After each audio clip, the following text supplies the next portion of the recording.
म्हातारे, तुझी हिंमत कशी झाली चपातीला तूप लावून खाण्याची? तुझ्यासाठी मी ज्वारीच्या 2 भाकरी आणि डाळीची आमटी करून ठेवली आहे, ती खाऊन घे गुपचूप. आणि काय गं, हे पुरेसे नाही का तुझ्यासाठी म्हणून चपातीला तूप लावून खाते आहेस? मेघा आपल्या सासूला निर्मलाताईंना मोठ्या आवाजात बोलत होती. निर्मलाताई म्हणाल्या, अगं सुनबाई, मला भाकरी चावत नाही आणि बऱ्याच दिवसातून तूप पाहिल्यामुळे मला राहावले नाही आणि माझी तूप खाण्याची इच्छा झाली. हे ऐकताच मेघा आत गेली आणि येताना एक कुलूप आणि चावी घेऊन आली आणि सरळ स्वयंपाक खोलीला कुलूप लावून म्हणाली, सासूबाई, आता ना रहेगा बांस और ना बजेगी बासुरी. आता ना तुम्हाला तूप दिसेल आणि ना तुमची तूप खाण्याची इच्छा होईल. निर्मलाताई मेघाकडे अवाक होऊन पाहू लागल्या. तेवढ्यात निर्मलाताईंचा मोठा मुलगा महेश ऑफिसवरून आला आणि आपल्या खोलीमध्ये बॅग ठेवायला गेला. त्याच्या मागे त्याची बायको मेघासुद्धा खोलीमध्ये आली. तिच्या चेहऱ्याकडे पाहून महेश म्हणाला, काय गं मेघा, काय झाले? आता काय झाले तोंड वाकडे करायला? आता तर तुझे दीर आणि जाऊ आपल्यापासून खूप दूर गेले आहेत ना राहायला. मग तू तर खुश व्हायला हवेस. आता तर आम्हाला आनंदाने जगू देणार आहेस की नाही? महेश रागाने आपल्या पत्नीला म्हणाला. तेव्हा ती म्हणाली, सुंठी वाचून खोकला गेला, जाऊ देत त्यांना, कुठे जायचे तिकडे. पण हो, यापुढे ते दोघे मला ह्या घरात दिसता कामा नये. आणि तसेही ते दोघे एकटेच तर गेले आहेत. जाताना तुमचा धाकटा भाऊ खूप मोठ्या मोठ्या गोष्टी करत होता की मी माझ्या आईला माझ्यासोबत घेऊन जाणार. मग का ठेवून गेला आहे तो त्याच्या आईला इथे? बिनकामाचा माझ्या डोक्याला त्रास केला आहे त्या म्हातारीला इथे ठेवून. महेश म्हणाला, हे बघ मेघा, मला तुझ्या तोंडी लागायचे नाही. तू जेव्हा काही बोलतेस तेव्हा वाईटच बोलतेस. तुम्ही दोघी बहिणी जेव्हापासून ह्या घरामध्ये लग्न करून आला आहात तेव्हापासून दोघींनी मिळून आम्हा सर्वांचे जिणे मुश्किल केले आहे. आणि आज ते लोक इथून कायमचे निघून गेले आहेत तरीसुद्धा तुझे रडगाणे बंद झाले नाही. यावर मेघा मोठ्या आवाजात म्हणाली, हो हो, तुम्हाला तर मीच चुकीचे दिसते नेहमी. तुमची आई, भाऊ सर्वजण बरोबर असतात, फक्त मीच एकटी चुकीची असते. मुलाच्या खोलीतून येणारा भांडणाचा मोठा आवाज निर्मलाताईंना स्पष्टपणे ऐकायला येत होता. पण त्या बिचाऱ्या काय करू शकणार होत्या? त्या कसे तरी दिवस ढकलत होत्या. त्यांची तर रात्रीची झोपसुद्धा उडून गेली होती. निर्मलाताई विचार करत भूतकाळात हरवल्या. किती आनंदाने आपल्या दोन्ही मुलांसाठी, महेश आणि राजूसाठी, दोन्ही सुनांना लग्न करून घरात आणले होते त्यांनी. पहिल्यांदा जेव्हा त्या महेशसाठी मेघाला पसंत करून आल्या होत्या तेव्हा धाकट्या मुलासाठी, राजूसाठी त्यांनी मेघाच्या धाकट्या बहिणीला मीनाला पसंत केले होते आणि मीनाच्या घरचे सुद्धा ह्याच क्षणाची प्रतीक्षा करत होते. निर्मलाताईंनी मोठ्या मुलाचे लग्न मेघासोबत ठरवले तेव्हा त्यांच्या धाकट्या मुलासाठी मेघाच्या धाकट्या बहिणीला विचारले. तेव्हा मेघाच्या घरचे सर्वजण म्हणाले, आम्हाला तुमचा धाकटा मुलगासुद्धा आमच्या मीनासाठी योग्य वाटतोय, त्यामुळे वेळ न दवडता हे स्थळसुद्धा त्यांनी पक्के केले. निर्मलाताईंनी त्यावेळेस विचार केला होता की दोन्ही बहिणी एकाच घरामध्ये लग्न करून येतील, त्यामुळे एकत्र नांदतील आणि घराला स्वर्ग बनवतील. पण त्यांना हे कुठे ठाऊक होते की दोघी सख्ख्या बहिणी मिळून सासरच्यांचेच जगणे मुश्किल करतील. मेघा आणि मीना दोघींचे लग्न एकाच मंडपामध्ये एकाच दिवशी झाले. लग्न झाल्यानंतर सुरुवातीचा 1 महिना तर व्यवस्थित गेला, पण हळूहळू दोघी बहिणींचे अजिबात पटेनासे झाले. दोघींमध्ये जणू चढाओढ लागली होती. दोघीही एकमेकींना खाली दाखवण्याची एकही संधी सोडत नव्हत्या. आता त्यांच्यात जावाजावांचे नाते जास्त आणि बहिणींचे नाते कमी दिसू लागले होते. निर्मलाताईंचे पती किशोरराव रिटायर्ड काय झाले, दोन्ही बहिणींमध्ये पैशांमुळे वाद होऊ लागले की ते रिटायरमेंटचे पैसे कोणाला मिळणार. सुरुवातीपासूनच दोघी बहिणी मेघा आणि मीना मध्ये आपापल्या नवऱ्याच्या कमाईवरून स्पर्धा लागली होती. आता सासऱ्यांचे पैसे, घर हे सर्व काही त्यांच्या नजरेत येऊ लागले होते. दोघींची नजर एवढी लालची झाली होती की दोघी एकमेकींसोबत अनोळखी असल्यासारख्या वागत होत्या आणि जेव्हा संधी मिळायची तेव्हा दोघी कुत्रा मांजराप्रमाणे भांडण करायच्या. दोघी आपापल्या नवऱ्याचे काहीही ऐकत नव्हत्या. पण ह्या दोघींच्या भांडणामध्ये सर्वात जास्त हाल निर्मलाताई आणि त्यांच्या पतीचे व्हायचे. त्या दोघींच्या वादाचा परिणाम असा झाला की एके दिवशी किशोररावांच्या मनावर खूप मोठा आघात झाला आणि त्यांना अर्धांगवायूचा झटका आला होता. तेव्हा त्या दोघींपैकी एकीने सुद्धा किशोररावांची सेवा करणे तर दूर, पण त्यांची साधी चौकशीसुद्धा केली नाही. बिचारा निर्मलाताई एकट्या किशोररावांची काळजी घ्यायच्या. मेघा आणि मीनाने स्वयंपाक खोलीमधील आपापली कामे वाटून घेतली होती, पण निर्मलाताई दोन्ही सुनांना स्वयंपाकात मदत करायच्या आणि आपल्या पतीची काळजीही घ्यायच्या. एके दिवशी मोठी सून मेघा म्हणाली, सासूबाई, उद्या सकाळी मी उठायच्या आधी भाजीची तयारी करून ठेवा, तसेच कणिकसुद्धा मळून ठेवा. आणि हो, तुम्ही जी मीनाला स्वयंपाकात मदत करताना ती करणे आधी बंद करा. हे विसरू नका की तुमचा आणि बाबांच्या दवाखान्याचा औषधांचा खर्च माझा नवरा करतो. जर माझ्या नवऱ्याने तुमच्या औषध गोळ्यांवर खर्च करणे बंद केले तर तुम्ही दोघेही लवकरच ढगात जाल. निर्मलाताई पुढे काही बोलणार तेवढ्यात मेघाने बेडरूमचा दरवाजा त्यांच्या तोंडावर धाडकन बंद केला. दुसऱ्या दिवशी सकाळी जेव्हा मीना स्वयंपाक खोलीमध्ये काही कामासाठी आली तेव्हा तिने पाहिले की निर्मलाताईंनी लवकर उठून मेघाचे स्वयंपाक खोलीतील अर्धे काम केले होते. आणि हे पाहून मीनाला खूप राग आला आणि ती मोठ्या आवाजात म्हणाली, अरे वा सासूबाई, तुम्ही तर तुमच्या मोठ्या सुनेची खूप सेवा करत आहात. ती तुम्हाला आणि बाबांना दुपारचे जेवण देत असेल, पण मीही तुम्हा दोघांना रात्रीचे जेवण देते हे विसरू नका. आल्या मोठ्या तिची कीव करणाऱ्या, तुम्ही तिला कामात मदत करता तशी मलाही करायची, हे लक्षात घ्या. मीनाचा आवाज ऐकून मेघा तिथे आली आणि म्हणाली, काय गोंधळ सुरू आहे इतक्या सकाळी? निर्मलाताई म्हणाल्या, मेघा, तुझी बहीण म्हणते मी तुला जशी मदत करते तशी तिलाही करावी. हे ऐकून मेघा म्हणाली, काय गरज आहे हिला मदत करण्याची? हे बघ मीना, तुझा नवरा ह्या घरामध्ये फक्त नावाला पैसे देतो, पण माझ्या नवऱ्याला घरातील सर्व खर्च पाहावा लागतो. त्यामुळे सासूबाईंनी माझे जास्त काम करायला पाहिजे, तुझे नाही. हे ऐकताच निर्मलाताईंच्या डोळ्यातून अश्रू आले. ते म्हणाल्या, तुम्ही दोघी मला हे कसले दिवस दाखवत आहात? तुम्ही दोघी असताना मी का कामे करायची? मला वाटले होते दोघी बहिणी आहेत, घर व्यवस्थित सांभाळतील, पण इथे तर दोघींनी स्वतःच्या कामासाठी मलाच वाटून घेतले आहे. तरीच मला बऱ्याच लोकांनी सांगितले होते की एकाच घरामध्ये दोघी बहिणींना सून म्हणून आणू नकोस. पण मी विचार केला की सख्या बहिणी आहेत, दोघीही माझ्या घरात आनंदाने राहतील. इतर घरातील जावांसारखे हेवेदावे करणार नाहीत, भांडणार नाहीत. त्यांच्यामध्ये जे बहिणीचे प्रेम होते तेच शेवटपर्यंत कायम राहील. पण बहुतेक तेव्हा माझी बुद्धी भ्रष्ट झाली होती, म्हणून मी एका घरातल्या मुलींना माझ्या घरच्या सुना बनवले. कुणीतरी बरोबर बोलले आहे, स्त्री घराला स्वर्ग बनवू शकते तर ती नरकही बनवू शकते. तुम्ही दोघींना देखील सासू सासऱ्यांची काहीच किंमत नाही. ना तुम्हाला सासू सासऱ्यांचा मान सन्मान करता येतो आणि ना आपल्या नवऱ्याचा. हे ऐकताच धाकटी सून म्हणाली, ए म्हातारे, गप्प बस. आज मी माझ्या डोळ्यांनी ह्या बयेचे काम करताना पकडले आहे म्हणून तू लगेचच भाषण द्यायला लागलीस का? आणि आजपर्यंत कुठे लपवून ठेवले होतेस तुझे हे खोटे अश्रू? हे बघ, ते काही नाही. आज संध्याकाळी मी स्वयंपाक खोलीत येण्याआधीच रात्रीच्या स्वयंपाकाची तयारी करून ठेव. कणिक मळून घे, भाजीच्या फोडणीची तयारी करून ठेव, तसेच डाळ भाताचा कुकर लाव. नाहीतर माझ्यासारखे वाईट कोणी नसेल. आज मात्र निर्मलाताईंच्या डोळ्यातून अश्रूंच्या धारा थांबायचे काही नाव घेत नव्हत्या.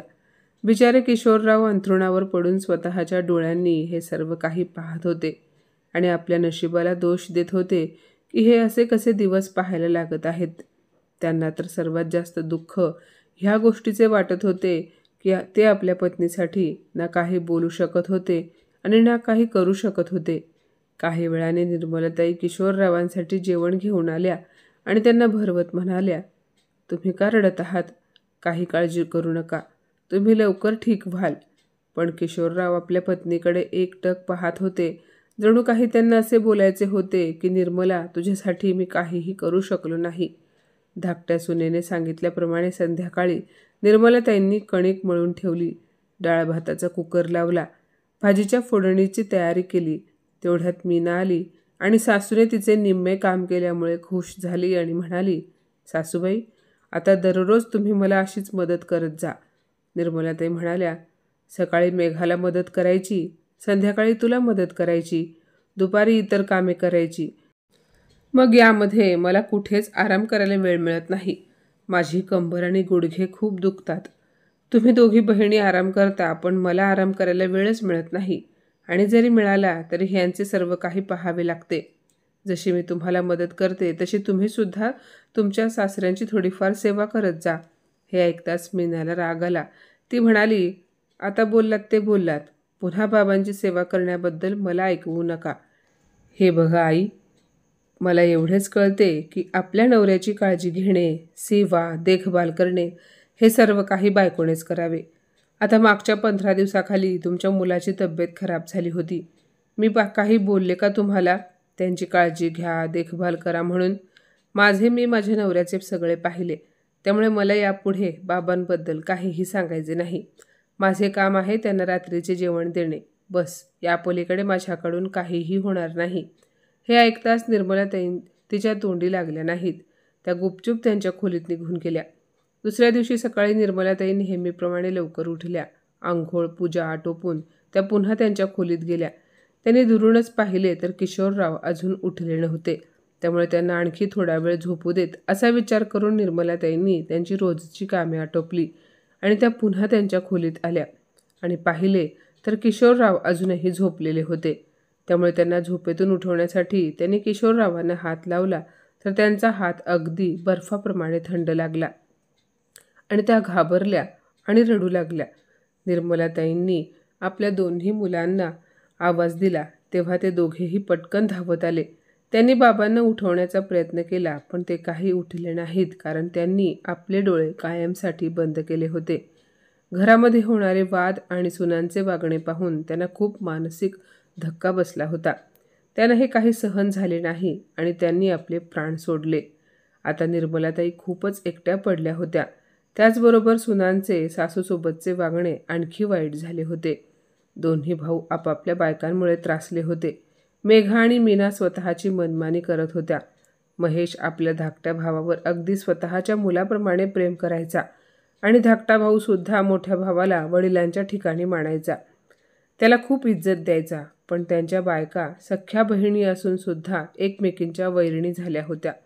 दोघींनी घराचा आनंद जणू हिरावून घेतला होता. त्यांच्या अशा प्रकारच्या वागण्यामुळे दोन्ही मुलांनी आणि निर्मलाताईंनी त्यांच्या पुढे जणू हात टेकले होते. एके दिवशी महेश एकटाच काहीतरी विचार करत बसला होता. तेव्हा निर्मलाताई त्याच्याकडे गेल्या आणि म्हणाल्या, काय झाले बाळा, तू आजकाल खूप उदास राहू लागला आहेस. कसला विचार करतोयस? महेश म्हणाला, आई, मला कळत नाहीये की मी काय करावे. धाकट्या भावाला मदत करण्याचा विचार केला तर बायको मला माहेरी निघून जाईन अशी धमकी देते. मी तिला कायमची माहेरीही पाठवली असती, पण ती 1 महिन्याची गरोदर आहे, त्यामुळे मी गप्प आहे. अगं, ती राजू आणि मीनाचा एवढा द्वेष करते की तिला आता त्यांचे तोंडही बघायचे नाही. निर्मलाताई म्हणाल्या, सुनबाईला दिवस गेले आहेत, ही खूप आनंदाची बातमी आहे. पण महेश, पाणी डोक्यावरून जाण्याआधी योग्य निर्णय घेतला पाहिजे. त्यामुळे मला असे वाटते की तुम्हा दोघांच्या घरातील शांतता भंग होऊ नये यासाठी तुम्ही दोन्ही भावांनी वेगळे होणे योग्य आहे.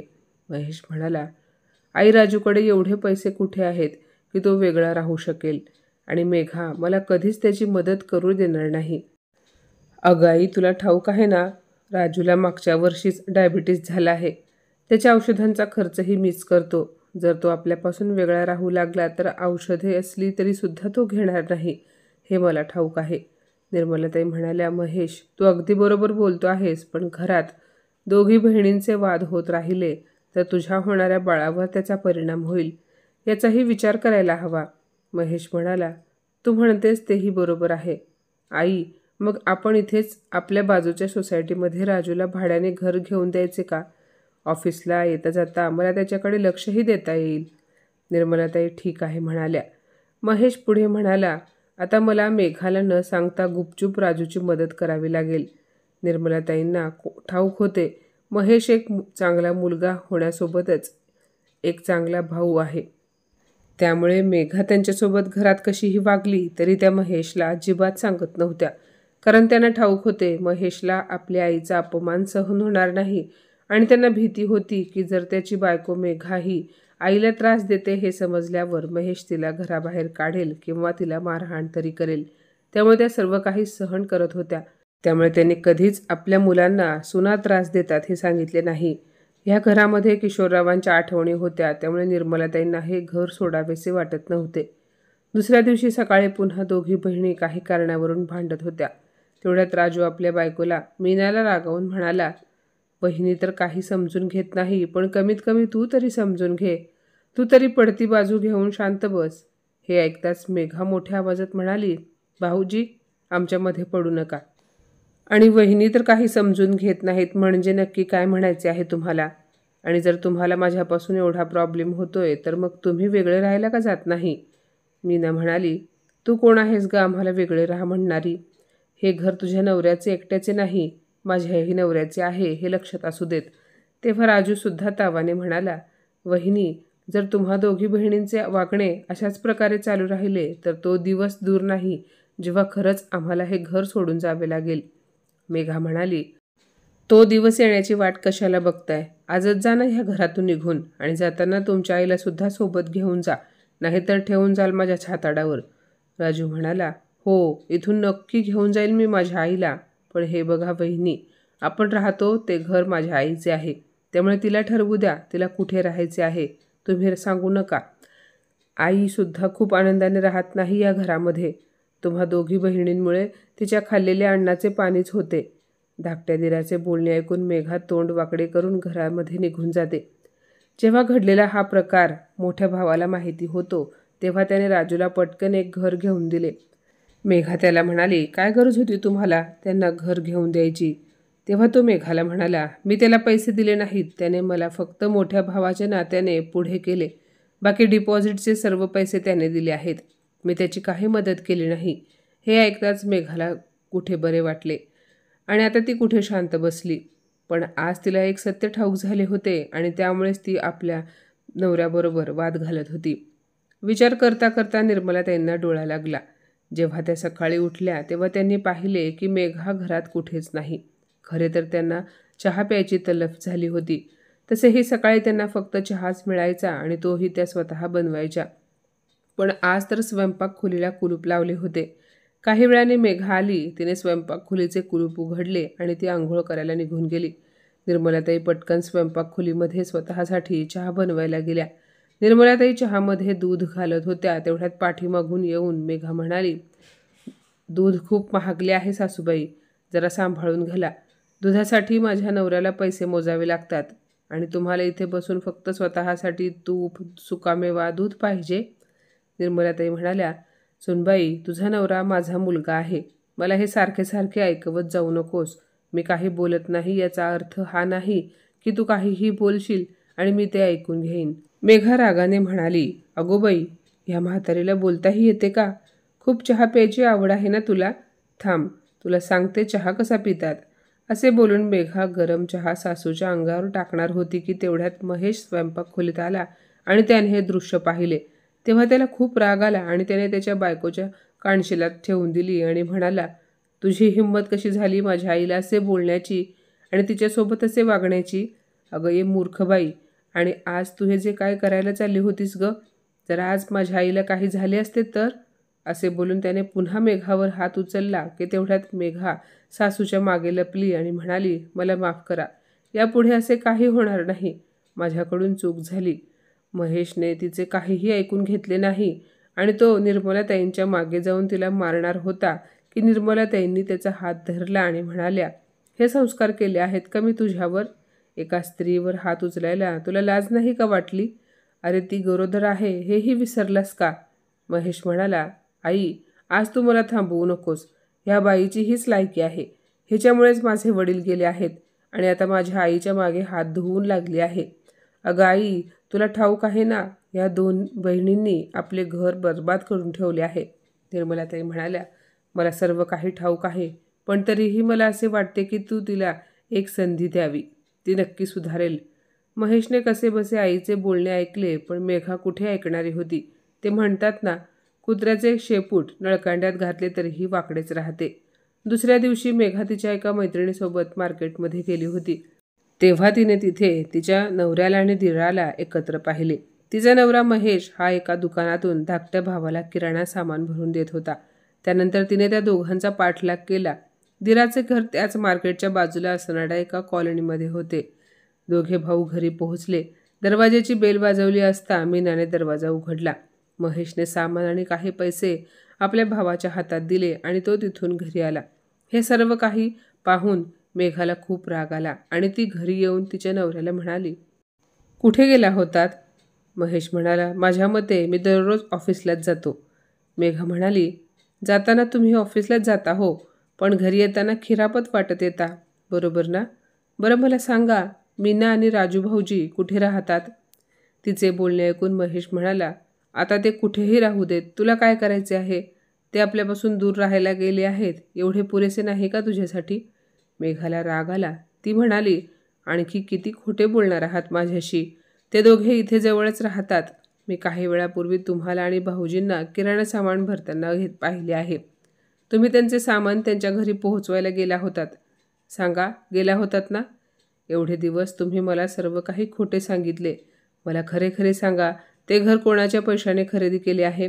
आणि तुमचा भाऊ जर इथे जवळपास राहतोय तर मग त्या म्हातारीला सुद्धा त्याच्याकडे का घेऊन जात नाही?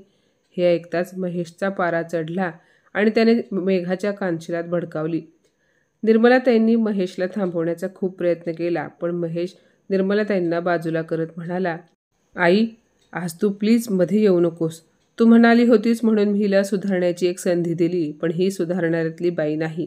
एकतर आधीच या बाईने आपले घर उद्ध्वस्त केले आहे. आम्हा 2 भावांची ताटातूट केली आहे.